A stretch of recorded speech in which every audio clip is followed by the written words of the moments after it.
Welcome to Try Not to Overthink It. I'm RJ. I'm Unique. And I'm Khalil. Every day, just like you, we find ourselves trying to make sense of this crazy thing that we all call life. As peers in the healthcare profession, we find ourselves discussing and debating many different topics. After many heated debates, we decided to both expand upon these topics and give them to you from our viewpoints as licensed therapists and social workers. If this is your first time here, we'd like to thank you for checking us out, and we hope that you'll stay and participate in the conversation. So today we're going to talk about boundaries. In today's society, boundaries are very open, very porous, very loose, very flexible, and very flimsy. Healthy boundaries define what is appropriate behavior in every relationship that we have. These behaviors are in place to keep both parties safe and sound, and they also act as a margin, kind of like the margins on a paper, which kind of guide what you should be doing and guide how you should be acting. Boundaries can differ from person to person and can be influenced by social context, personality, age, and culture. Boundaries that are appropriate for a situation such as hanging out with your friends or hanging out at the club or at the barbershop or the hair salon would seem irrelevant or inappropriate given another circumstance or another situation. Setting boundaries defines our expectations of not only ourselves, but also others we engage with in the multiple different kinds of relationships that we have. So I thought today it was important to talk about boundaries because, as I said a little earlier, in today's culture, boundaries are very, very loose and very flexible to where people are not appropriately governing their patterns of behavior. Now, just because you set a boundary, a boundary is not a barrier. It's not a barrier. It's not meant to be a wall. It's not meant to be a fortress. It's not meant to be a castle. But as I said, it's meant to be a margin. So you know what's appropriate and what's not appropriate.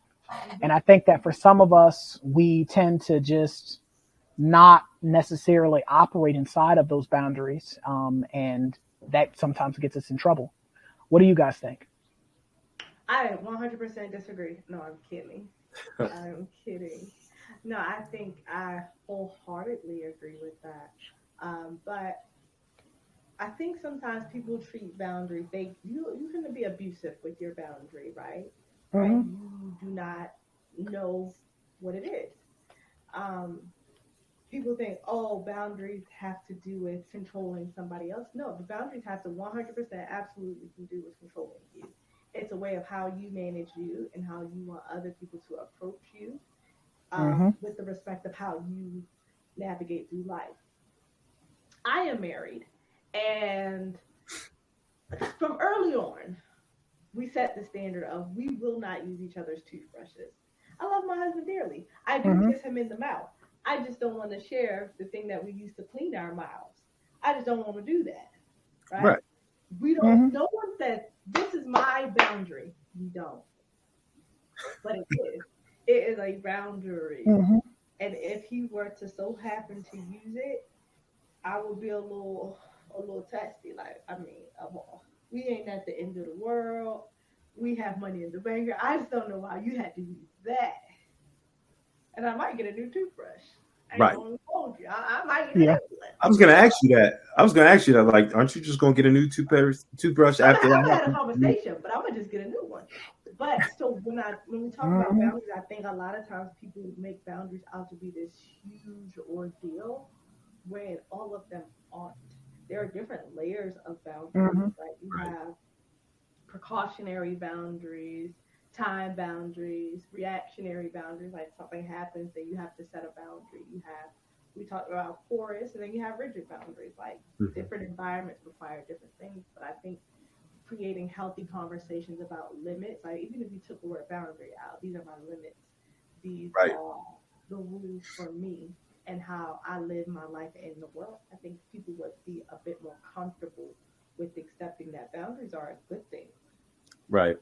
So you use the word limits, which is synonymous. If you look it up in the dictionary, boundaries, one of the synonyms, you're going to see some limits come up there, Unique. So I like the fact that you use that word. That might be easier for people to wrap their mind around it, because we know that there's physical, emotional, social boundaries that we have. And so when we're in a relationship, sometimes things can get ignored depending on the Mm-hmm. types of boundaries that you allow, the certain limits that you allow, like we said, when boundaries are porous, right? Uh, Depending on the type of family you grew up with. When I work with kids, I work with kids a lot. And when kids have no boundaries, I know that some of that comes from their family life, the family system, that there's some enmeshment going on, and you guys are allowing your children to do certain things that society might say, hey, no, that's not a good thing to do. So when I'm talking to kids and I start noticing that they have these issues with boundaries, right there, that's a red flag for me as a clinician. I need to talk to this child Mm-hmm. about setting appropriate limits, right? So when we start talking about limits, especially when it comes to physical boundaries, I had a child, he's touching everything on my desk. All right. He's touching me.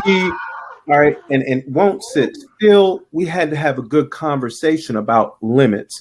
Right. So when I'm talking, Mm-hmm. the reason why this is scary to me is if you're with an adult that also has issues with boundaries, they might start crossing certain physical limits with that child, whether it be Yep. aggressive, whether it be sexual in nature, all right, or whether it be mental, whatever it is.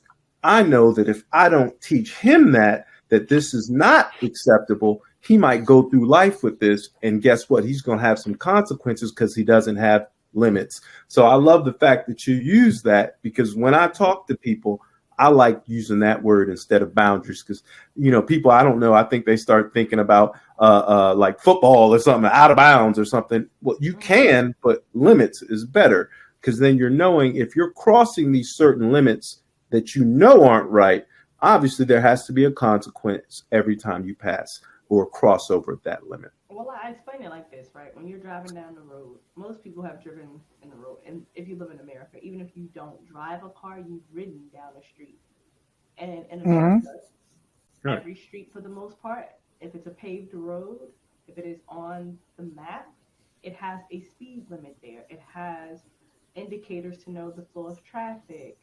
And so Mm-hmm. that speed limit, if I'm driving the speed limit or the agreed upon range of said speed limit, I don't ever worry if a cop is going to come. Like if I see a cop, I don't feel any type of way, Right. I'm right? not going to get anxious. Right. There's no level of angst, there's no level of panic or worry because, I mean, what would they stop me for? Even if I have no driver's Yeah. license, even if I said, you know what, as long as my car is working fine, there is nothing there that they would know to question me. Right. Until I violate that, now I am in subjection to, or I am in under the confines of the consequences of breaking that law. Laws are meant to, Mm-hmm. excuse me, that speed limit is meant as a safety measure. If you travel at this distance, at this miles per hour, you will be safe. It will be safe for everybody around you and safe for you. In the event that something happens, an accident happens, your response time is good, your ability to survey the area is good.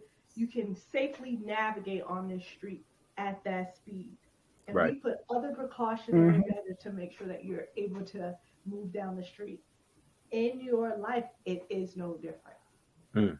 There are stop Mm-hmm. signs, there are caution signs, there are children at play signs, there are speed limits for certain areas of your life to create safety for you. If I am battling with a Yeah. trauma, my speed limit might be 10 miles per hour when engaging in a new relationship because of something that previously happened. I'm slow to engage. And so when I lead with that, hey, I've been through a few things. I'm a little slower to Right. engage in this than previously because I'm still under construction or I have some things going on here that just don't allow me to move that same way. Or, hey, I find it safest when people I give it time for you to get to know me and not just rush in and assume things about you that would be unearthed or unveiled if I gave it some time. So I think if people change their perspective just on how boundaries are beneficial, right? Boundaries are Mm-hmm. not a limit to keep you from doing something fun. They're Right. not to keep you, to hurt you, when they become those things, they become something other than a boundary. It Right. is a barrier, right? Because I'm keeping out the good. I am aiming to harm someone else, or I'm aiming to shelter away from. But a boundary is meant for people to interact with it. It's Right. meant to build community. It is Uh-huh. best used with other people. You can't have a boundary with nobody else. Right. Yeah. It's something that, in order for the context to be understood, it is as you relate to someone or something else. And so Uh-huh. you need that in order for it to be a boundary. Um, Khalil, kids don't know. I don't think there's any bad kids No. under the age of like 12. I don't think that you're bad. I think you have poor poor management and poor parents. Right. And so that's what I wanted to get on because obviously, with this one child I was using in particular, he hadn't probably got the best type of structure or upbringing. And so I wanted to reinforce this for him because of being an African American child. He was already starting to get in trouble in school and some other issues. And I wanted to make sure that he understood boundaries from a different perspective. Because as soon as we say boundaries, I think people get scared or they think there's some negative connotations behind it. I was like, no, these are certain limits. Like, you meet me, all right, you need to make sure it's okay if you touch me. You need to ask me, Uh-huh. hey, can I shake your hand? Or, hey, can I hug you? You know, you just don't run up and embrace me. Consent is a boundary. Right. And consent is a Because boundary. So, because because it starts now when he's young. yeah, Because like with him being young, him just running up and hugging somebody without their permission. What is he if no one corrects that pattern of behavior now? What is he gonna do when he's 16, 17 years old? And he's right. excited to And hear someone. Yeah. Or yeah, I think that I think that for both of you guys, like what you guys were saying about, like with the boundaries, using the boundaries of self governance is very important. Yeah. You know, and recognizing that, like with the boundaries, this is the way you execute and the way you display your boundaries is how you're teaching other people how to interact with you. Yep. Yes. Um, I'm a big proponent of self accountability and holding yourself accountable. And so for me, like with my boundaries, I'm the type of person I look at my boundaries as self governance. Oh yeah. What's appropriate and what's not appropriate. Like I remember reading an article about former Vice President Mike Pence, and he was saying that if he's eating alone with a female, it's with his wife. It ain't nobody but her. Mm-hmm. Mm-hmm. And if he's going to a place where he feels like people are going to be drinking, and it's going to be a little too much, she's there with him. Mm-hmm. That's a boundary that he set for himself of, hey, I respect my wife. These are my views, my personal, religious views. And because these are my views and I respect my wife, I respect my marriage, I'm not going to have dinner with somebody or lunch with somebody and my wife's not present. Right. I'm not going to be around certain people who are doing certain things if my wife's not present. So people know, because he set that boundary for himself, people know that, hey, if I'm going to engage with him, if I'm a female and I'm looking to go to lunch with him, I got to invite his wife. Make reservations Right. for 3. Yeah, Right. I got to make reservations for 3. Mhm. And so it teaches people how to engage with you and how to respond to you and how to interact with you when you have a clear understanding of what the boundaries are and, like Khalil said, what the limits are. Because for me, if I know that, like Unique doesn't eat meat, we're not going to a steakhouse to You want to we're not going to Ruth Chris to go eat lunch, because Right. that's a boundary. She doesn't eat meat. Now, granted, they may have a salad, but No, again, steakhouse salads are trash. They don't put no. Yeah, they not selling salads. yeah, Yeah.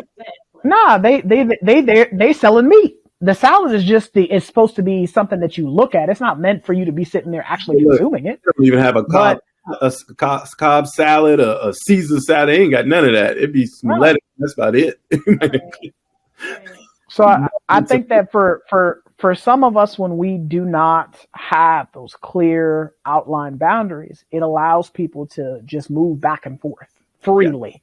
And even with you, it allows you to engage in things freely that you shouldn't be engaging in. Because even like before we started recording, we were talking about Derek Jackson in the interview he was doing. And he was talking about how in the interview he shared, like what caused him to become unfaithful to his wife. He said that, hey, he was looking for certain affirmations and certain affections from his wife. He wasn't getting them from her. And so because he wasn't getting them from her, he was engaging in friendships with people that were not his wife. Right. And so loose boundaries turned into no boundaries. And then next, ex facto, now he's being unfaithful with people that are not his wife. Right. And so, not properly setting those boundaries of, hey, if this is not my wife, I can't engage in these type of conversations. If this is not my wife, I can't be going to these places because, I always say this about myself, I'm too lazy to be lying and making stuff up and trying to sneak and hide and all this other stuff. So if I gotta stop, if I gotta stop and think, should I be doing this? I probably shouldn't be doing it. Right. But by having go ahead. No, go ahead. By having what? By having those boundaries in place, it keeps you from having to explain this ain't what it looked like. Right. Or even having to be in situations you got to say you're sorry for. Or trying to make it right because you had something that kept you from doing those things that you had no business doing. Right. I agree. I think you can't really talk about boundaries, and I'm looking for something to create a pendulum here. You can't really talk about boundaries without talking about modes of communication. When you have modes of communication, right? For those who don't know, welcome to school. For those of you who do, you know where I'm going with this. So when you have a pendulum, right? Communication happens on a pendulum. Mm-hmm. The pendulum, on one side of that pendulum, you have aggressive communication. On the direct other side of that pendulum, you have passive communication. And right in the middle, you have assertive communication. If I am an aggressive communicator and I have very porous or open boundaries, right? Because if you're aggressive and you think, no, I have great boundaries. Healthy boundaries are only as good as how they benefit the people around you and yourself. Mm-hmm. If they're only benefiting you, you're probably aggressive. You have open boundaries because your boundaries are only one-sided. Mm-hmm. Yeah. So you have an aggressive boundary aggressive communication, right? That pendulum, when you let that aggression go, it's automatically going to spin all the way over there to someone's passivity, right? Mm-hmm. Or if you're passive, then when you communicate with people passively, oh, my wife is not giving me what I need, so therefore I go to other people. When, cry. I'm handling things passively. You're automatically going to have your wife go to an aggressive stance. When you put boundaries in place, let's just put a little boundary in there, right? No matter if someone pulls you, it's only going to go but so far. And you're going to come back to that assertive way of communication much quicker because we're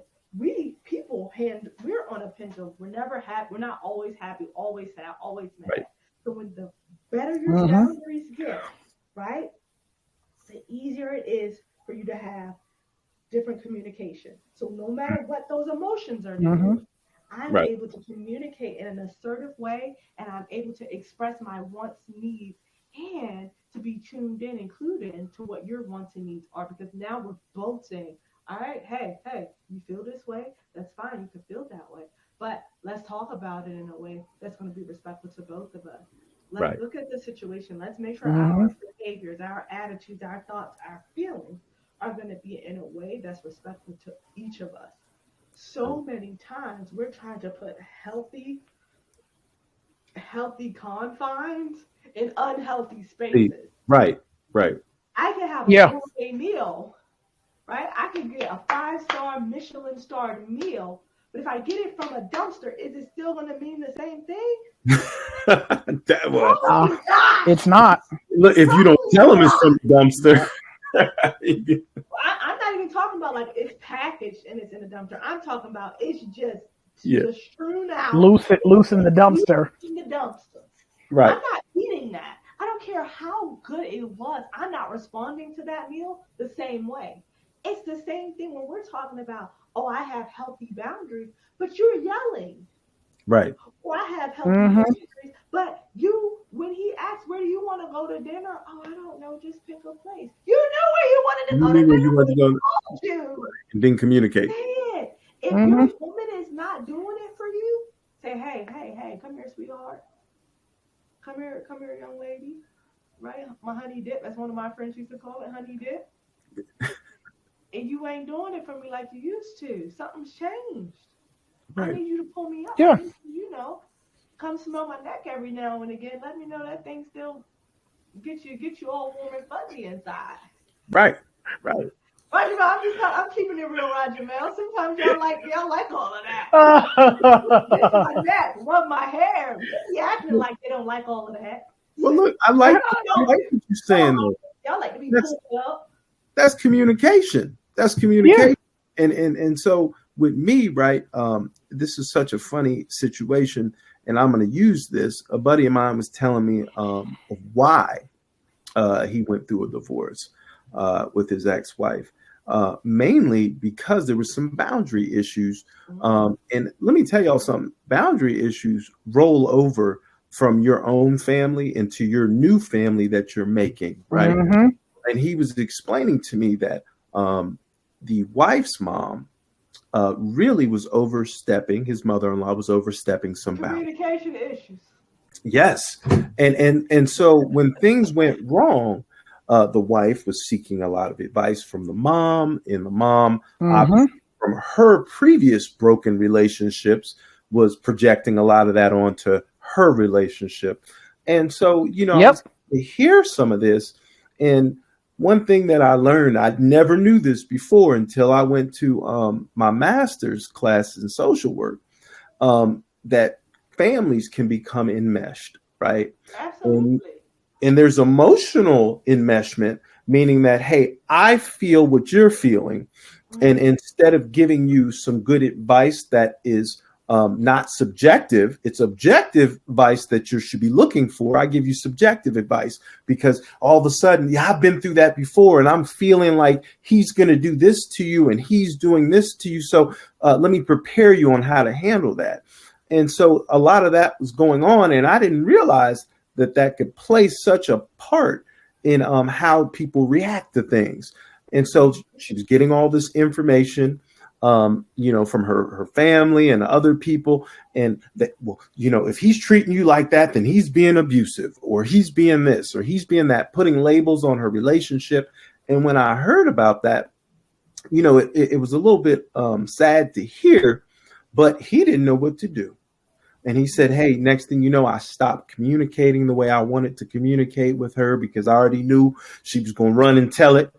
And so then all of a sudden, because those boundaries that she had with her family members were so porous, he wasn't able to have that type of communication that he needed with his own wife. Very scary, but people do that.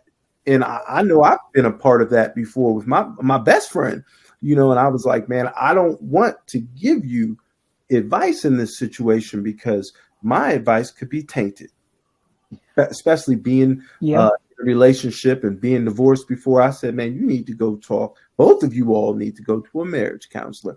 And I was able to say that to him.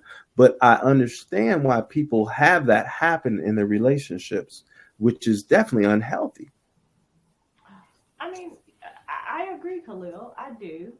Um, and I guess adding to that, right? Knowing, and we talked about this in our relationship episode. This is a little commercial. If y'all haven't checked out our lives yet, you need to. Um, but yeah, check out the Check out live. the live. We got a few of them posted on the YouTube channel. But in our live, we talk a lot about kind of just like relationships and the development in those early stages. In those early stages, you got to kind of flesh out and state those expectations up front.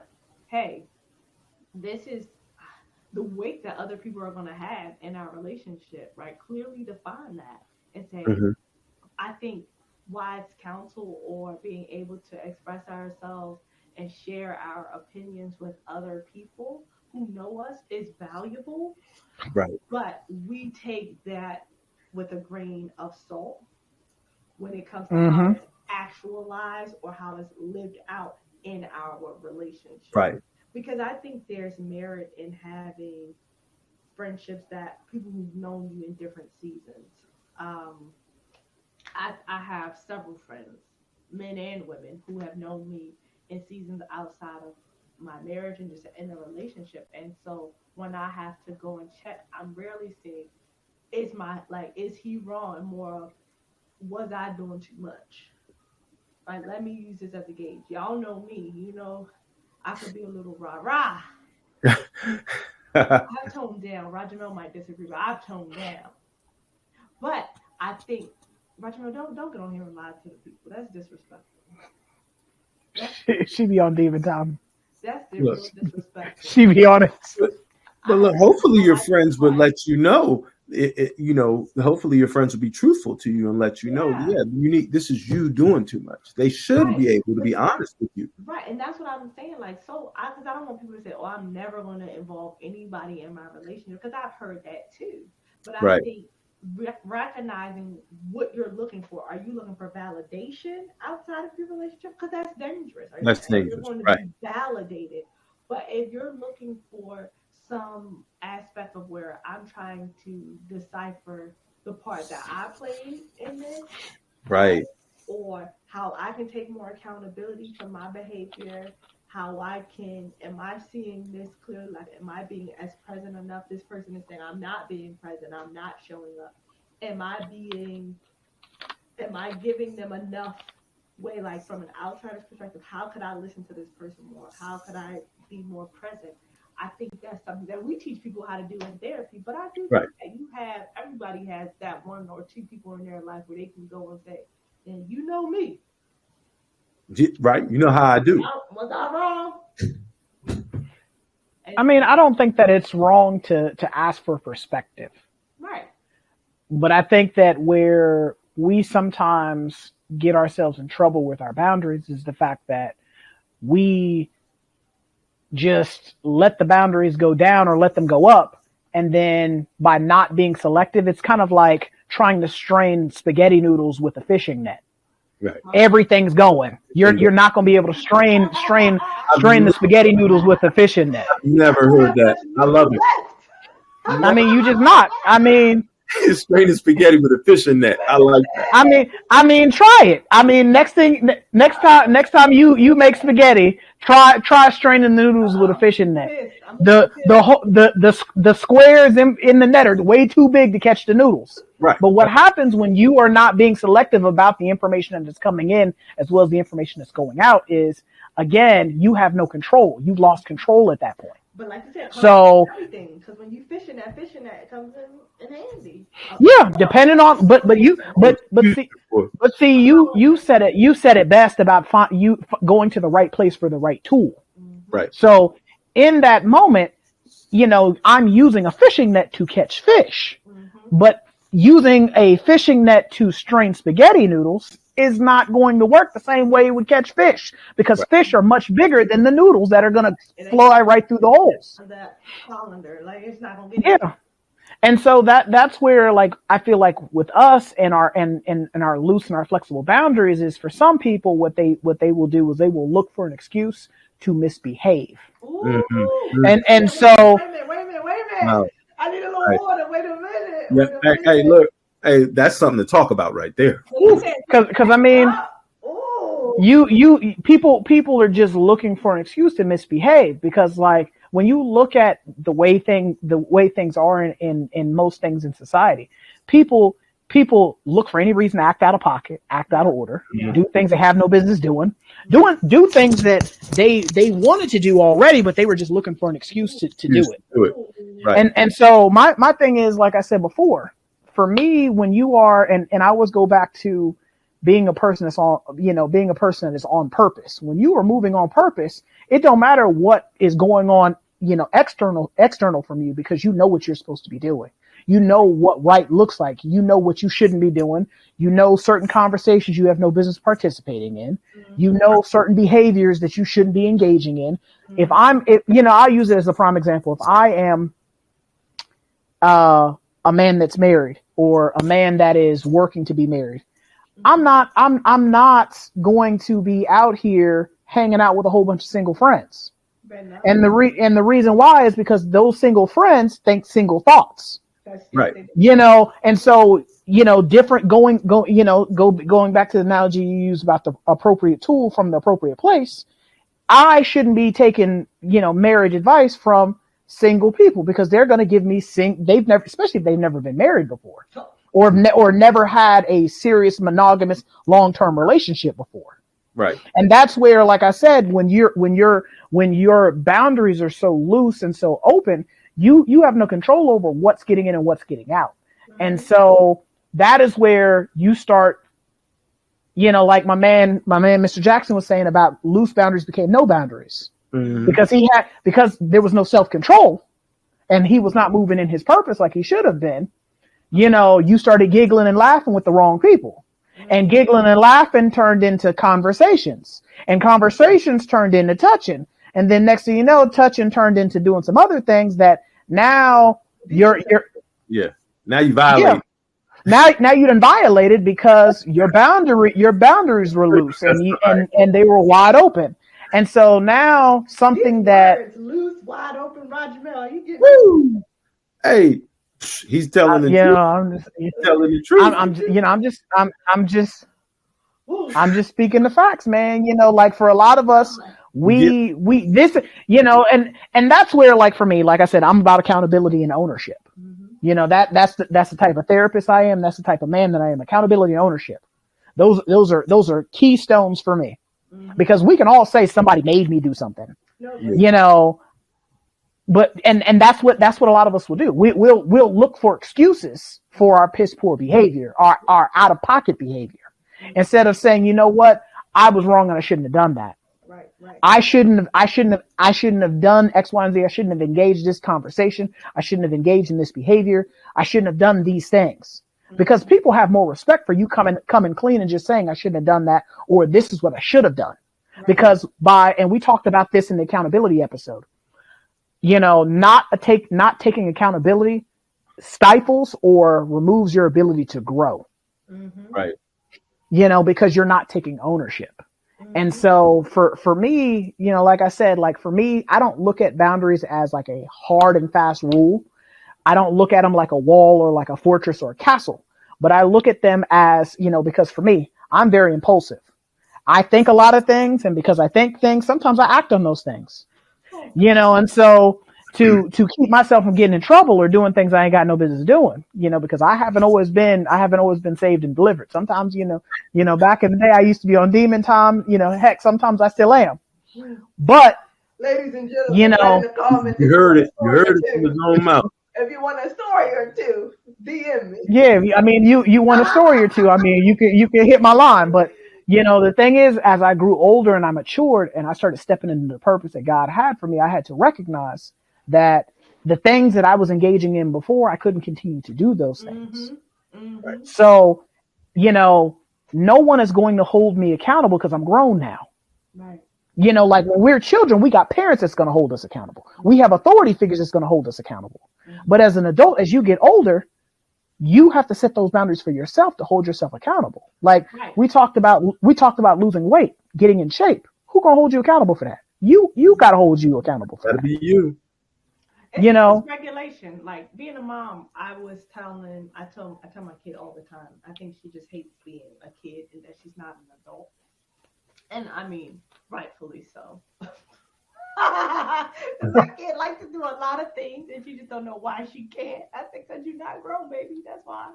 Because you don't pay no bills over here. That's why you can't do what you want to do. All right? I said, but more than that. That's black people for you. More than you start paying bills, you can do anything when you start paying bills. That's how black folks do. Look, you pay a little bill. We might can renegotiate a few things. Hey, see? At least you're red time. You don't pay no bills, you can't do nothing. I got to be accountable. Big fella, Father God, sir, when he calls the roll up yonder, and I'm in that line, and he say, what have you done with the gift of a child? Baby, I want to know what I'm answering for. Right. And so I tell her, right now, I was gifted with the opportunity of helping you manage your behavior, helping you manage your emotions.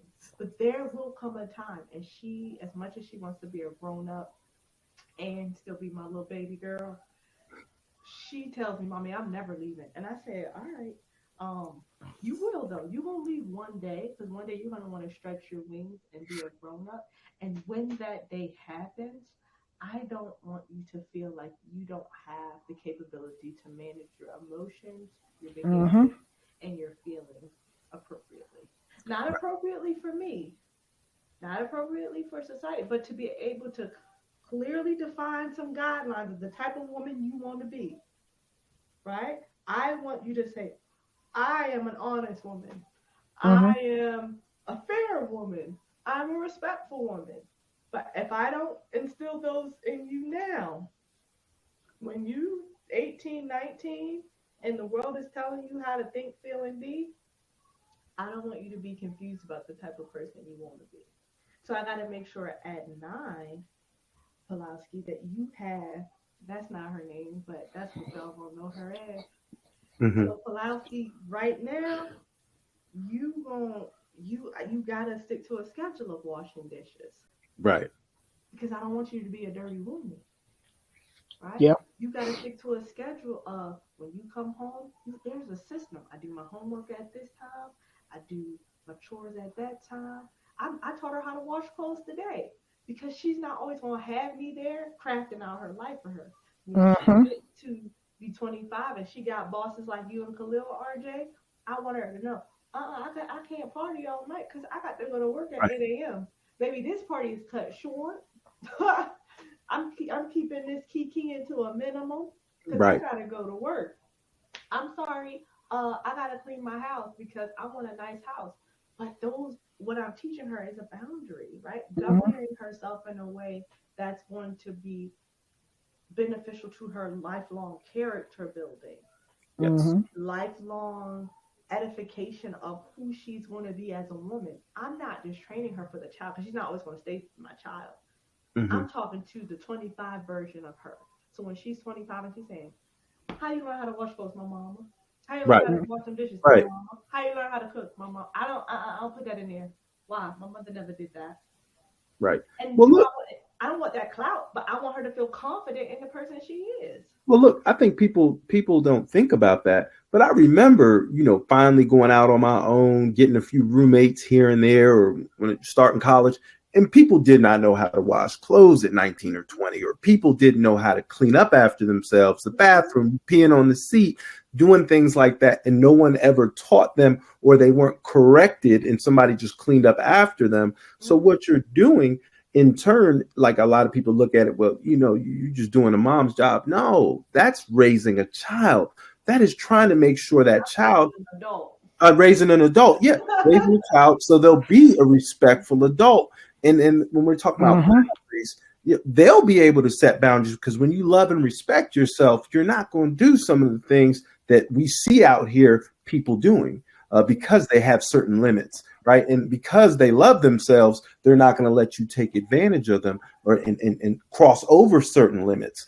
And all those are supposed to be learned in the household. People take that for granted. You're supposed to. It doesn't always happen. Another thing, and the black parents don't get on here and look at me crazy, but I also allow my child to tell me no. Right. At Limits. 9, I do allow her to tell me no because I want her to be comfortable with hearing her own voice. And sometimes I'm able to honor that no, but just like adults, there are other times when I cannot honor the no, but I provide an explanation. Right. Okay. So I understand that you don't want to do this. I'm willing to discuss it and I understand that you don't want to, but let me tell you what, if I agree to that, what that would mean. Right. Now, do you want to still have that no? And usually she's like, "Well, I didn't know me saying no was going to cost that." And I said, "Yeah, there's always, there are benefits and losses when you say Right. yes or no." Mm-hmm. And so Yes. I just Yep. want you to know the whole picture, right? I want you to understand the weight of your agreements or disagreements. And so I provide that for her. It is not conventional. I know that. But again, I'm not just raising a 9-year old. I'm raising someone who I want to be able to know, respect, and honor her voice. She can make choices. She's not having to call me up, mommy, I got in this relationship and they're doing something I don't like. I don't know Right. what to do. I want her to say, mommy, they did this, and this is what I told them. Right. Was it too much? I don't know. What you think? I mean, I said it now, so well, did you think of the consequences? Yeah. And he probably not gonna talk to me no more. He's not calling me back no more. And I just want to know if I can come to your house and cry. And I'm gonna say it every time. But do we need to roll out first? Because I mean, let me know how we gotta do. We gotta be cousins. Well, look, We gotta be cousins that we might need to call up because I got a license. but you're still teaching your child appropriate boundaries, even when it comes to relationship boundaries. We're still, hey, you can say no. And that's another thing. By saying no, you're saying this is a limit. Even if I explain to you that you still have to do it because you're my child, I'm still explaining to you that you're allowed to say no to people sometimes. I don't want to raise a yes man, a yes woman who say yes to everything. To me. And just allow people to treat you or do you any kind of way. Yep. Right. Well, that's what we see in some families. The children should be seen and not heard, and you better do it and threatening and everything. So when they get in a relationship and that spouse or the significant other is threatening and telling them you better do it, well, yeah, this is what I learned at home, so I better do it. No, that's not what I want out of my child. I want my child to understand why I'm teaching them this or why we're doing this, and if it's something they're comfortable with, why they're allowed to say no. So these are things that should be taught to children, but a lot of times they're not. So we aren't teaching our children effective boundaries if we're not explaining to them why certain things are a no. Well, right. So people need to get that. Well, I mean, so it's definitely one of those things where, like, a guest that we had in one of our previous episodes said, you teach people how to treat you. That's it. Mm-hmm. And so, for a lot of us, we have to have, like you guys have been saying, we have to have those boundaries and those limits, because if we do not have those limits, people think that they can talk to you, treat you any kind of way.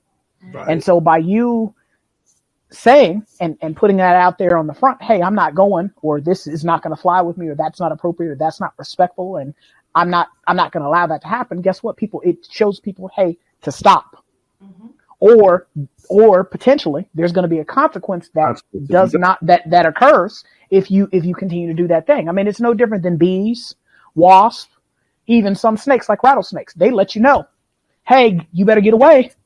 Because if you come any closer, they start rattling that rattle. Hey, you better get back. You get any closer, I'm gonna bite you. Bees, they're yellow and black because they're letting you know, hey, I'm dangerous. You come near me, caution. You get any closer, I'm gonna sting you. I'm gonna light you up.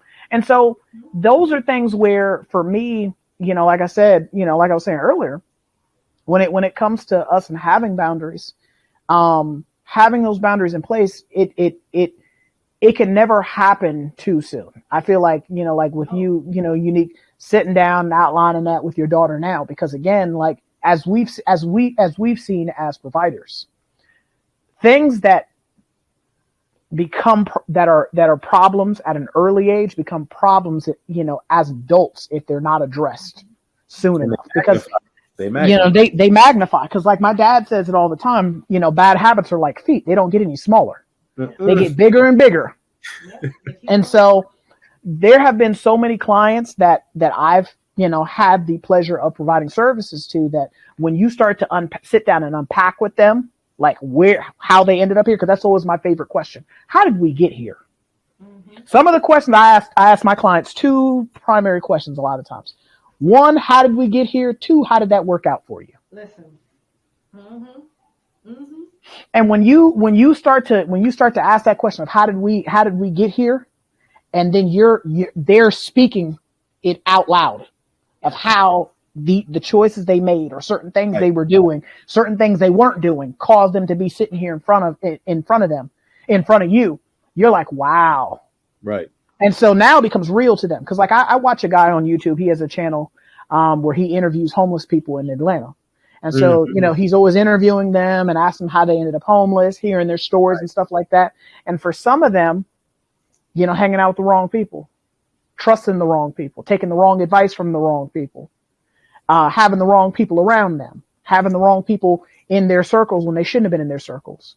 You know, other things that could have been away from them because their boundaries were loose. Their boundaries were wide open. And again, like I said, boundaries are not, they're not meant to be walls to keep people out, but they're meant to allow the right things in and the right things out. It's like a Right. door And to your house. I heard a Yes. friend yeah, it's like the boundaries are the door of the house. They are meant to bring in the people you want in there and keep out the folk that you don't. You don't want. Right. exactly. There's a lock on the door too. There's a lock Right. on it, right? Because some instances are more dangerous than others. Yeah. Precisely. I had a roommate one time. I was living in Richmond, and I'd see things disappear. Come home, be like, I know I didn't. That was on the table over here before. Now it's out in the living room. I know I had it in my room, or money would disappear and stuff. I'd be like, wait. Yeah, I know I had $10 on there. You start questioning yourself. You almost think you're going crazy. And so I had to confront my roommate. I'm like, hey, are you going in my room? Well, I needed to borrow something, and I was shortchanged. And I'm like, wait. And I did Oh not my gosh. complain right away, though, guys. This is because I mean, for me, I didn't set the appropriate. Yeah, I didn't. I tried to flesh it out. I was like, maybe am I being? If this is too much of a rigid boundary that I'm setting? So eventually, by me not addressing it, I ended up going off on the person, and and we had a confrontation. When it almost turned into an altercation, and I started locking everything. And I felt really disgusted. It really disgusted me because when I worked, I had to go out of town. I was a CDL driver at the time. I had to go out of town. I'd be out of town for 3 days at a time. And I worked for a construction company. I had to deliver construction equipment to different places. So when I got back, all right, at one time when the door was locked, I felt good and comfortable and everything was good. And the one time I forgot to lock my door, boom, something had happened. And it just brought such a sense of disgust because I couldn't trust the person. And then I eventually moved out. But the problem that I really had with it is I didn't feel safe anymore. But that was for me not setting the appropriate boundaries in the beginning of the relationship, allowing people to borrow stuff, allowing people to come in and use, oh man, can I use your DVD player or something like that? I remember small stuff in the beginning, and I allowed it to happen. Well, I think because we all are guilty of, I won't say guilty of anything. I tell my clients, being kind-hearted is not the problem. Right. The problem is not having strong following through with the consequences of the violation. Yes. Right? We have the boundaries because you set the boundary. Ask, and I'm going to give it to you. I'll let you have it. Right. You borrow it, replace it. What was not communicated or probably even executed properly when the person violated it, instead of going immediately to look for a solution, The landlord or somebody. you excused it, right? You rationalized it. You made it a you problem. My problem, right. When in turn, you cannot have a boundary, a healthy boundary, without healthy consequences, right? Every action has an equal and opposite reaction. Yes. So if I smack somebody, I am looking to get smacked back. I just am. Right. I'm looking to get smacked back. Like I should expect that to happen to me. Or I should expect them to stop dealing with me. The expectation shouldn't be they're going to embrace me lovingly. Absolutely not. With boundaries, if I have violated someone, the expectation should then be, if we've communicated that boundary, that now there may be less freedom in the situation. Right. There may be a cost, like a financial benefit, or maybe an emotional cost to that, where now this person is withdrawing, they're pulling back, they're retreating to safer bounds. And so we have to. I think that's something that we have to say it emphatically on here.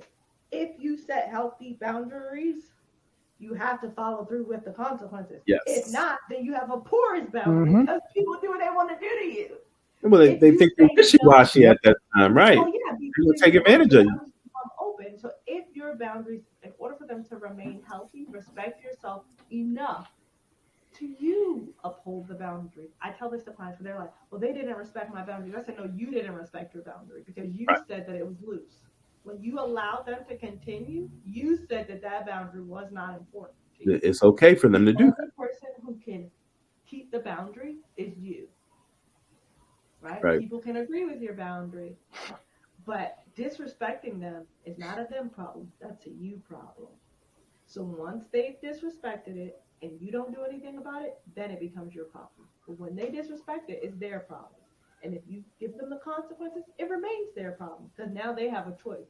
Either I can continue to get the negative consequence of not keeping the boundary, or I can redirect and change my behavior. My daughter decides, I let her know, look, you decide you don't want to behave in this room, that's fine. And I communicate the consequence right along with the boundary.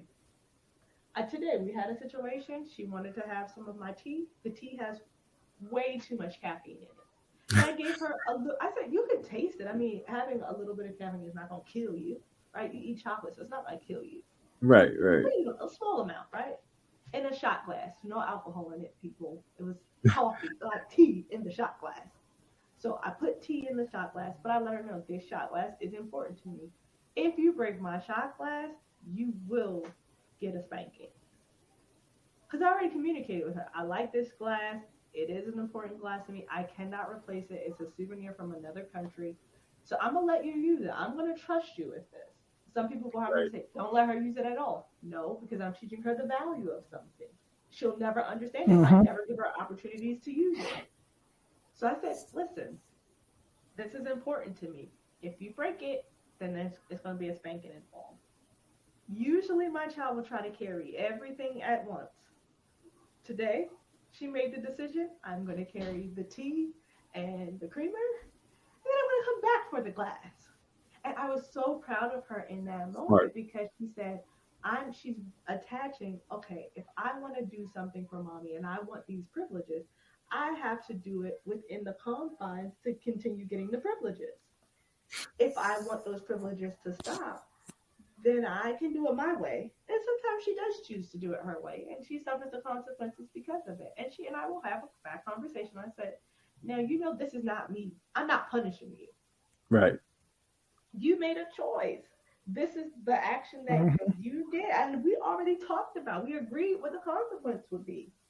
You knew what the consequence was. Whether you agreed on it or not, you knew that that was going to be the consequence.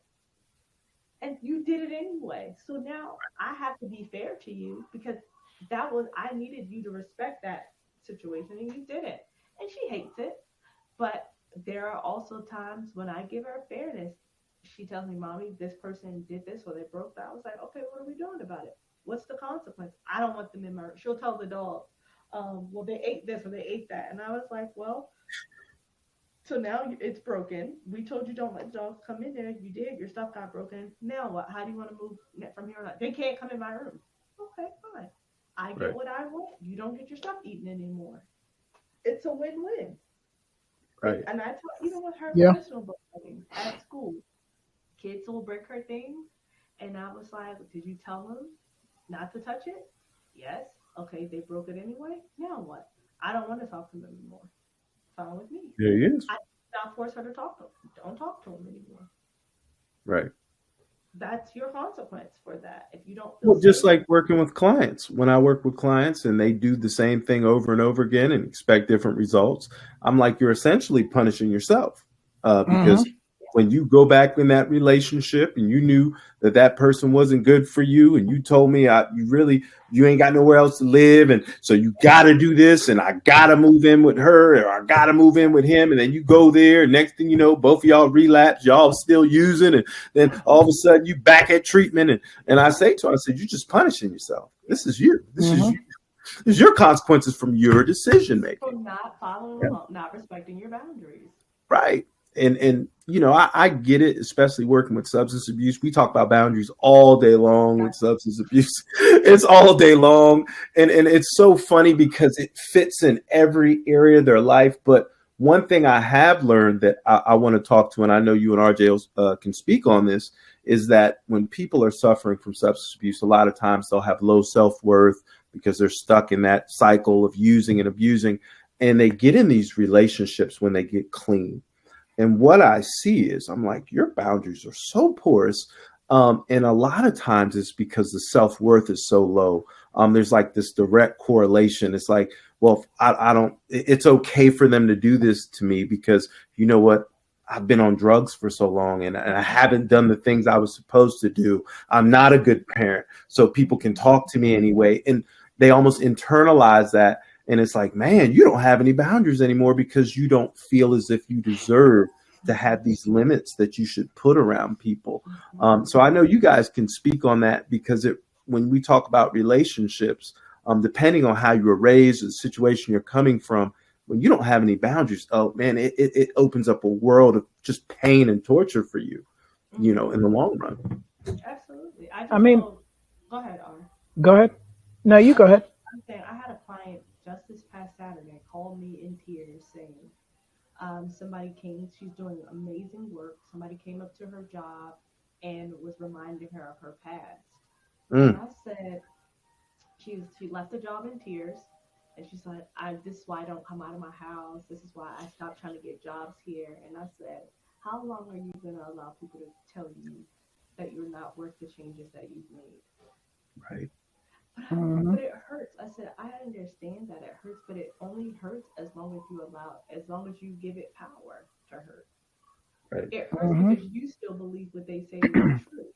You don't believe that you're not those things that they say you are anymore. You right, still see yourself as that addict, the bad mom, the woman who got her kids taken, the person who was lying, cheating, stealing. That's how you see yourself. And so when other people say it, it hurts because you're living a double life. You don't live in the space that says, I'm not, right, I've been clean and sober for 2 years now.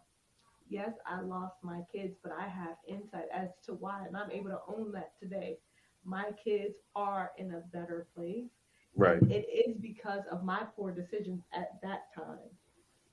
You are able to say, no, any job that I get is not out of a handout that was given to me. It's because of the hard work that I put in. But until you are able to believe that and stand in that truth, then you're not able to set up this boundary or persona about what other people believe about you.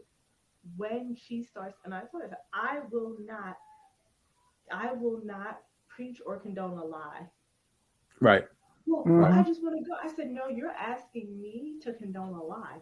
And that's, Hmm. I cannot do that. As your supportive person in your life, you didn't call me for that reason. And I will not allow you to lie to me. And neither will I affirm that. I right. said, now, when you're ready, you can be upset, you can be hurt. But what you cannot do is live a lie here and expect me to agree to it. Exactly. And so, in telling her that, I Mm, wasn't doing that to shame her or anything. What I told her is stop allowing people to bully you into this belief that you're not worth more. mm, Hmm. You cannot. You can't be healthy that way. That hinders any more growth and health. And so, if you are Yep. around people who every time you're around them, they only want to remind you of everything you're not, that's your key. One, to say this person doesn't respect me enough to validate who I am right, today. We all have a past. No matter how beautiful we look now, all of us have dark spots in our history. And I don't want to be reminded for those dark spots if you're not willing to accept the good things that I have going on today. I right, don't feel safe, and therefore you don't get to be a historian. If you're not going to be here and celebrate my wins, you don't get to talk about my past, not to me. And you don't get to ruin anything that I'm going after either, because I'm going to draw the line.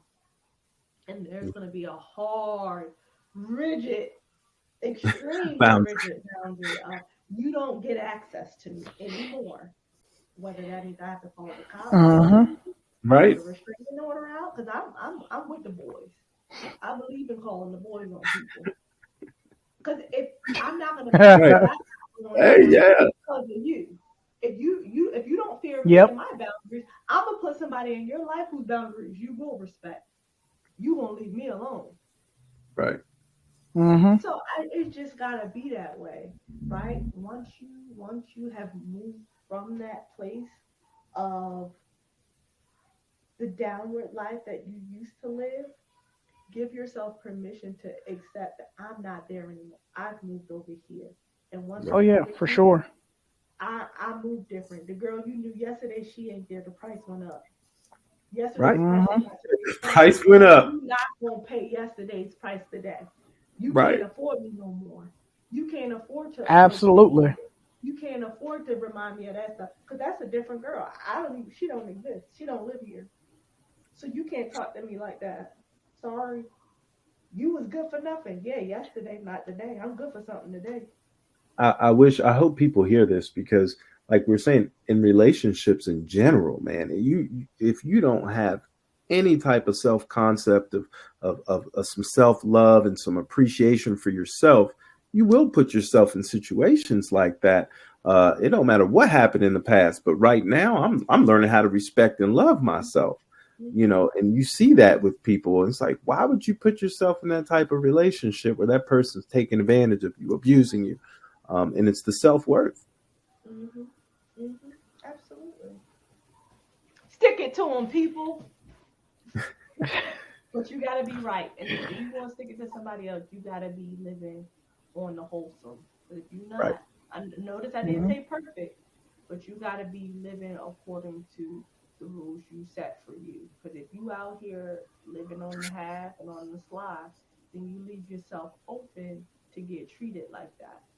Right. If the rate went up, you gotta act Mm-hmm. like you worth a little more. You worthless, then hey, do you, baby? Go for free. Right. And I'm not into living. all right. So we are going to end the conversation there. This is Try Not to Overthink It signing out. I'm RJ. I'm unique. And I'm Khalil. If you like what you heard, we ask that you stop by the YouTube channel because we can be found on YouTube as Try Not to Overthink It. We drop content weekly, so please stop by the channel. And if you happen to stop by the channel, please like, share, subscribe, turn your notifications on because, again, you don't want to miss out on any of the content that we drop. If you would prefer to listen to us rather than watch us, I don't know why you prefer to listen instead of watch us because you miss out on all these beautiful faces You both. and the antics. But Mm-hmm. as Unique said, do both because it helps us out tremendously. But if you would prefer to listen to us, we can be found pretty much everywhere that you can get your podcast: Apple Podcasts, Google Podcasts, Spotify, Anchor. Pretty much anywhere that an audio file can be found, even Audible, you can listen to us there. But this is us signing out, and we will catch you in the next episode. Later.